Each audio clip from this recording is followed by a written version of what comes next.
हर्षवर्धन पाटलांनी तावडेंच्या आरोपांचं खंडन करत मी भाजपमध्ये नाही तर तावडेच 2007 मध्ये काँग्रेसच्या वाटेवर असल्याचा गौप्यस्फोट केला।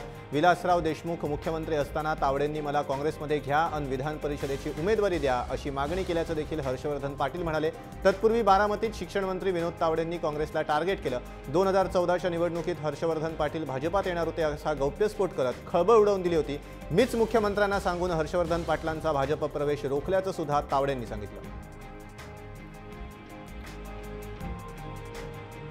विनोद तावडे यांनी जो काही या ठिकाणी गौप्यस्फोट केला तो गौप्यस्फोट नसून तो एक हास्यस्फोट आहे। या उलट 2007 साली स्वर्गीय विलासराव देशमुख साहेब राज्याचे मुख्यमंत्री असताना हेच विनोद तावडे विधान परिषदेसाठी मला काँग्रेसमध्ये घ्या आणि मला उमेदवारी द्या अशा प्रकारचा आग्रह ते माझ्याकडे करत होते, पण आम्ही हे कधी वाच्यता केली नाही।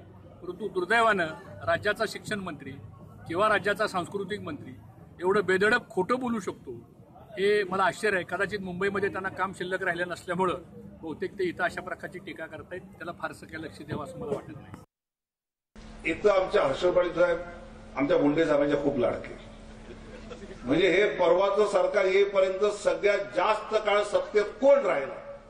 हर्षवर्धन पाटील। आधी आमच्या बरोबर आम्ही जातो हे कळ्या तिकडे, आणि या परवा 2014च्या निवडून इकडे यायचा प्रयत्न करत होतोय। मी सीएम साहेबांना अहो आपलं सरकार येतंय म्हणले, हा घेऊ नका।